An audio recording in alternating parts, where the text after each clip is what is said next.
Welcome to a new episode of TTT, Talking Transport Transformation.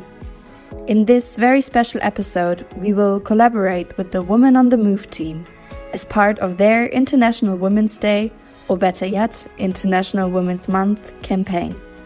Together, we will delve into the concept of gender-transformative transport and explore how each of us can contribute to building a more inclusive and gender-neutral transport system.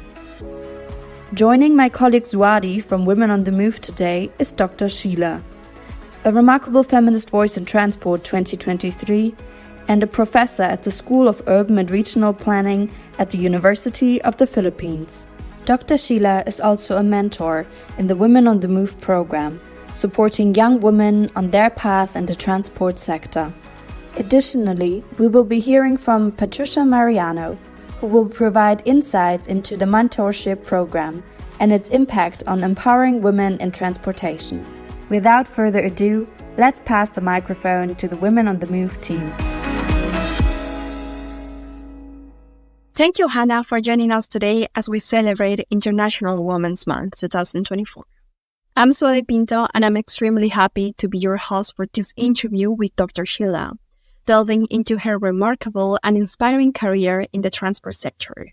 Before we begin our conversation with Dr. Sheila, I would like to extend a warm welcome to Patricia, who will tell us a bit more about Women on the Move mentorship program. Welcome, Pat. Thanks, Wadi. Women on the Move is this network for transport practitioners or those interested to be in transport in Asia. And this is, we wanted to create the space because we believe that women make up an essential part of the transport sector. So we want to create this open space for women to engage with each other. And it's through enhancing this exchange between female experts in the transport sector that we want to see an increased visibility of the issues that women face in transport. The goal is really to connect women from different backgrounds, different countries, and different, I would say, experience levels in the sector as well. Thank you, Pat, for sharing. Now, let's turn our attention to our guest. Dr. Sheila, could you please provide us with an overview of your work? Thank you, Saadi. Thank you, Pat. First of all, I'd like to thank you for inviting me to this podcast. This is a topic that is very close to my heart, of course, for many reasons, but part of because I'm a woman. But again, when I talk about gender, I simply do not just discuss about women. Okay, just a very short background about myself. I work at the School of Urban and Regional Planning, as Wadi had mentioned, and I also am part of the Women in Transport Leadership. It's an Asian-Australia network where we look at issues on transport, gender issues on transport. I served for a short time at the Department of Transportation.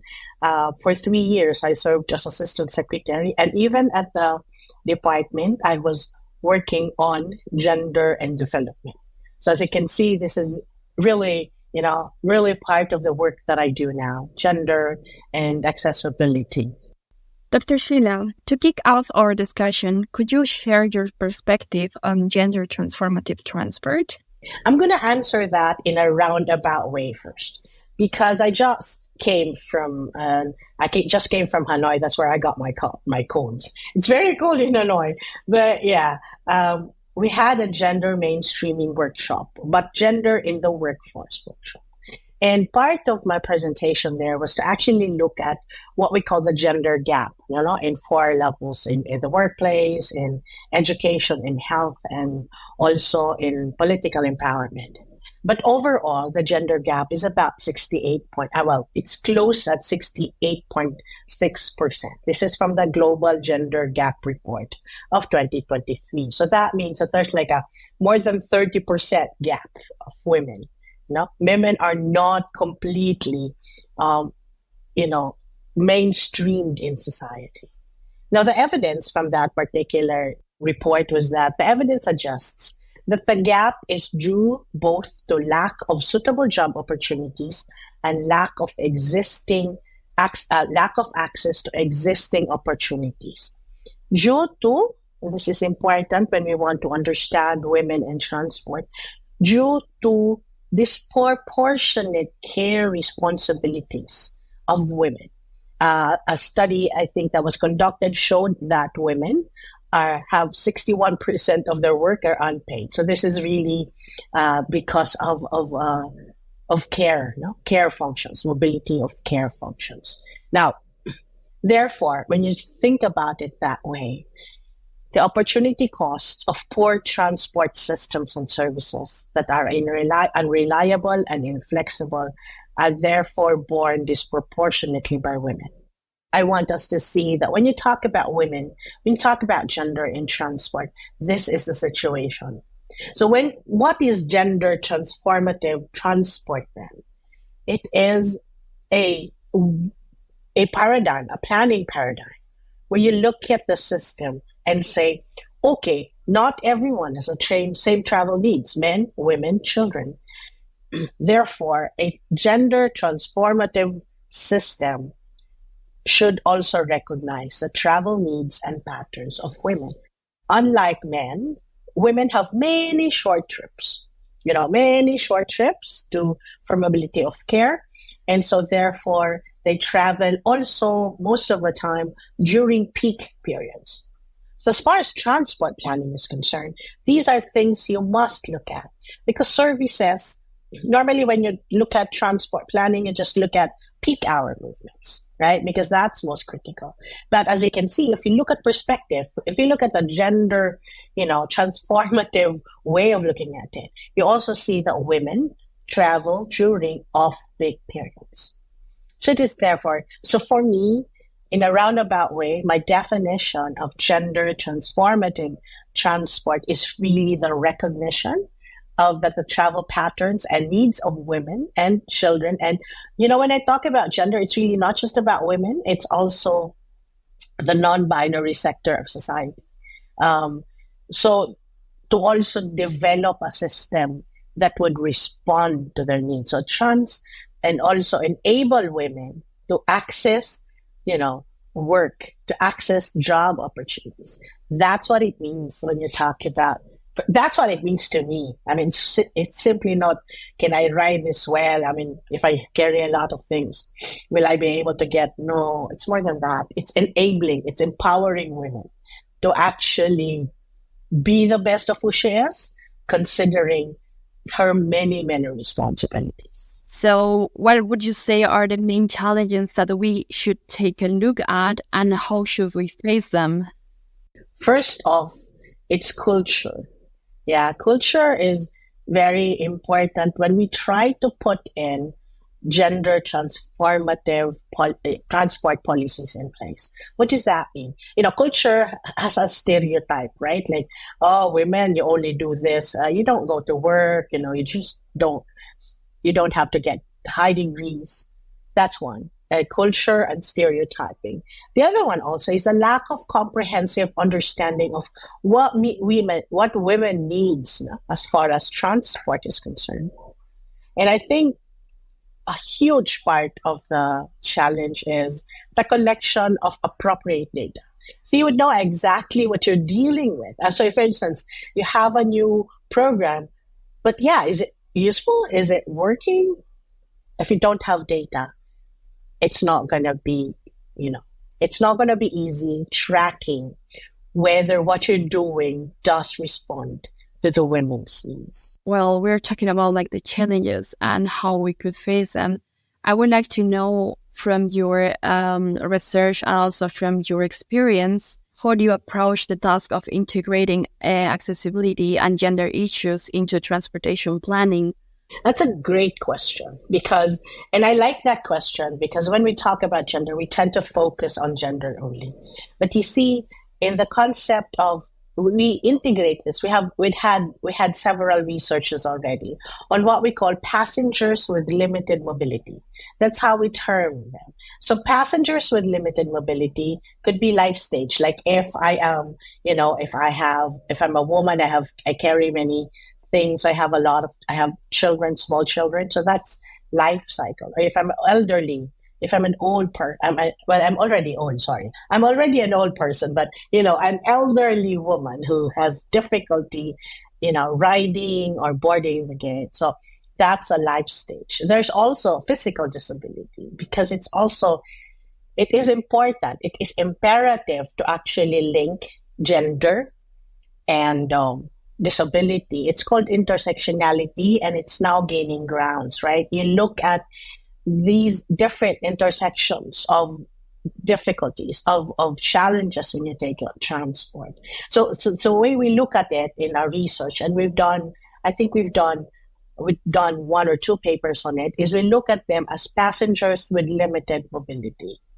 And by that, you would be able to just say, okay, what happens if I'm a woman and I have a disability? Is it more difficult than if I'm a man and has a physical disability?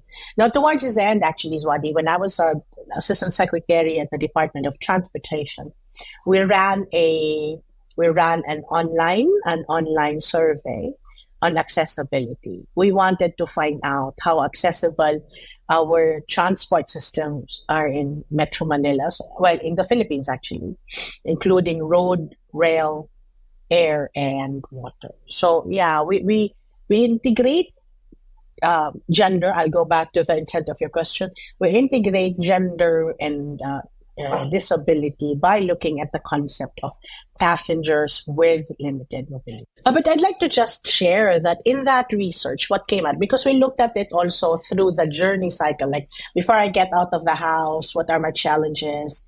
What should I know if I am a person with disability? What do I need? So it actually came out in the research that information is also very important. Like if I'm a person with disability, it's important for me to know when the next available train would be. So information is key. Information when you go to the station, information where to buy the tickets at the station, and then information when you get on the train, what's the next stop. So in our research, it actually came out that, of course, the physical infrastructure is important, but information is equally important to actually enable persons with disability and those with intersectional issues to be able to travel more efficiently. Talking now about the Philippines, are there notable examples from your research or experience that would highlight the success of gender-transformative transport initiatives, or can you tell us a bit about these initiatives that are in the country? Okay, and I talk about the initiatives. Whether they're successful, I've said that in the beginning, is still something that we need to actually endeavor to measure down the line. It's ongoing. But for me, the first important initiative that was implemented in the Philippines is the establishment of the Philippine Commission on Women, right? This was established through a Republic Act called the Magna Carta of Women. Now strengthened, so it looks at the various rights of women, what they should be doing, what their protection and all that. And part of the Magna Carta, part of that act is the allocation, the requirement of agencies, national agencies, local agencies, to allocate 5% of their total budget to gender programs, projects, and activities. So for me, that's very important because a budget is there. It's really just how do we, use the budget efficiently. So those are two. I'd also like to share, in the course of my research in preparation for the Hanoi Gender Conference, I also saw that in the Philippines, we implemented what we call the She to See program. We have about 1.2 million of seafarers are from the Philippines, but less than 2% are actually women. So the She to See, it's a mouthful, right? She to See was a program that was implemented by the Women in Maritime Philippines.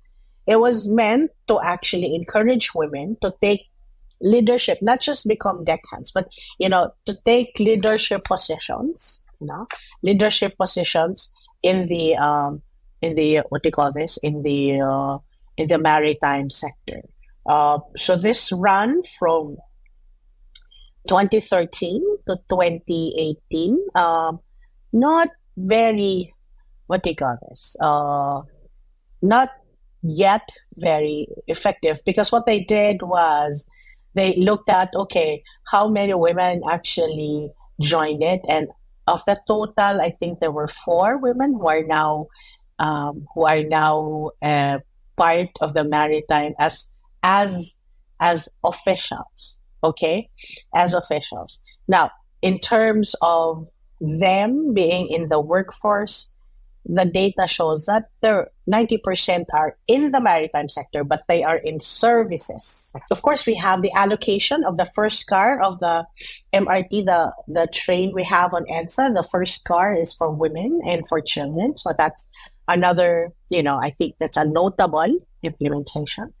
And the ongoing public transport modernization program is also a heed to the call for making the transport system, public transport, more available and more responsive to women. And I guess the fact that we're talking about it right now means that it has gained grounds a bit. This talk about women empowerment, that's a good thing. Moving to the next question, I would like to ask you, are there global initiatives or models in other countries that can adopt to create gender-transformative transport systems? When I talk about gender-transformative transport systems, it's always two layers. Women in transportation, using the public transportation, and women in the transport sector. So I'd like to just say, I just said I went to Hanoi during this gender mainstreaming conference, and I was listening to Carolina of Chile. She's actually a colleague of Paula. Paula was one of the 2023 Remarkable Female. I was with her in Berlin, but what they did is they now employ women drivers for the bus systems. It was based on the fact that they don't have enough drivers anymore, so they're now tapping women, and the women are doing quite well. And so they also have, targets like, 13. They ask the concessionaire, the bus concessionaires. This becomes part of the contract with the bus concessionaire. So it's not whimsical.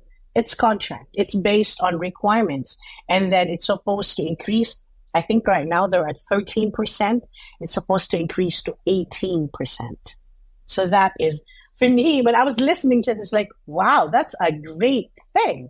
And although, it's a fairly new initiative, and I'd just like to say, the Philippines also tried to, I think we tried this many years ago. We also tried to employ women drivers based on the fact that women are careful drivers and all that, but it was not sustained. The thing that I like about Chile's program, Santiago's program, is that they have parameters, they have targets. It's not like, okay, let's employ women and then that's it. No, they have targets. So they say, okay, and it is integrated, it is included in the contract that they have with their bus concessionaires. Again, not whimsical. It is part of a program.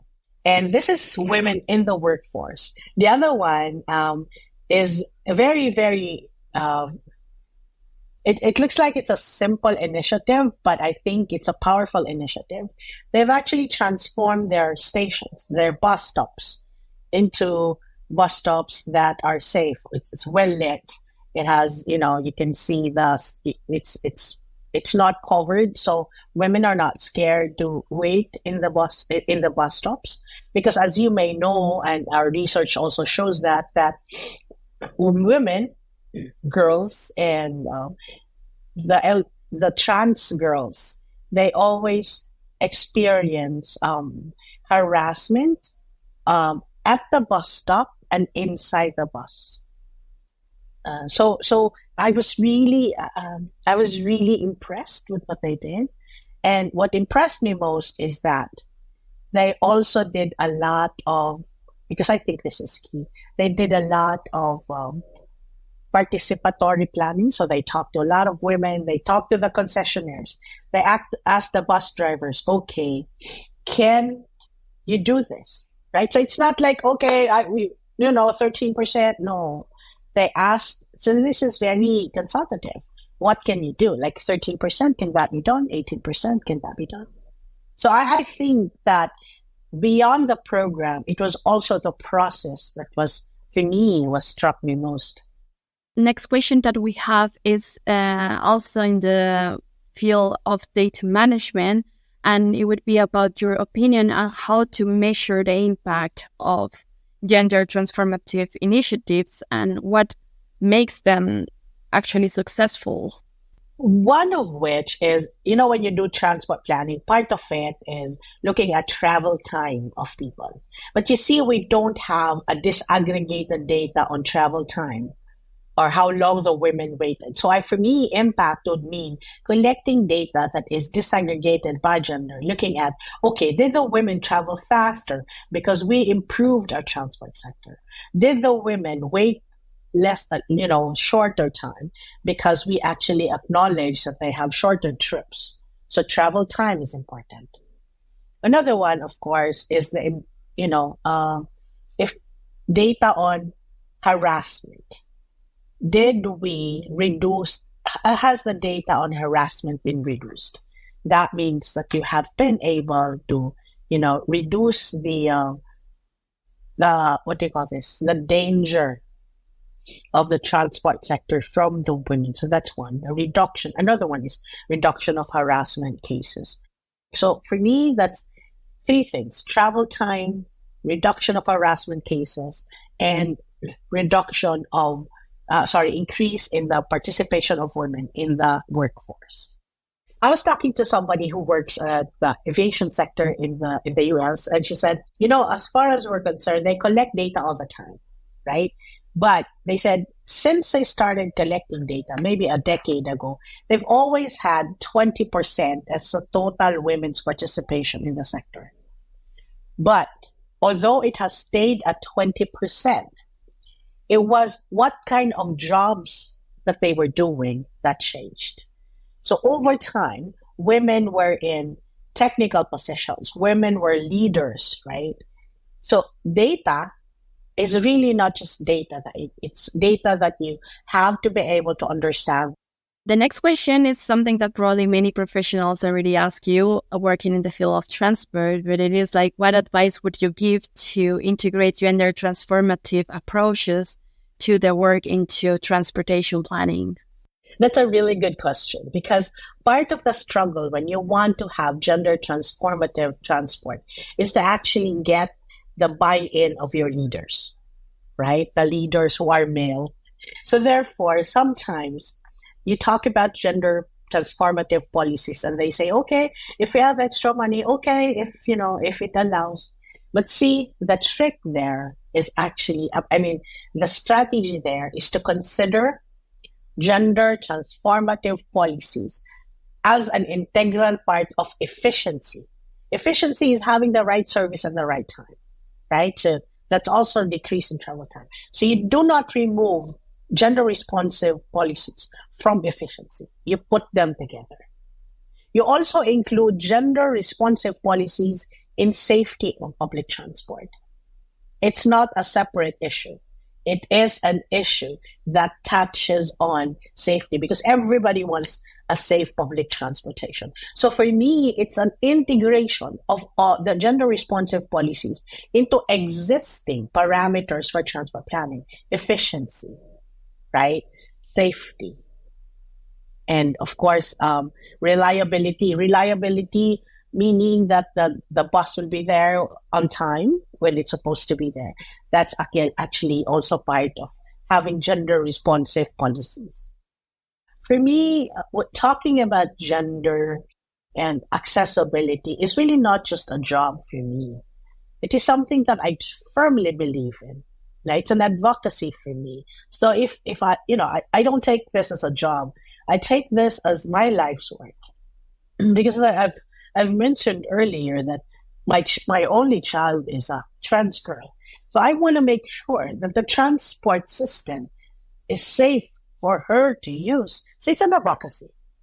It is an advocacy. It's not just, okay, my research topic. And I always say that when you talk about being a leader, it does not necessarily have to be a big thing. It's really just encouraging the women in your space, in your sphere of influence, to be the best of who they can be, and to be safe, and to fight for things that would allow them to be safe and to become who they need to be.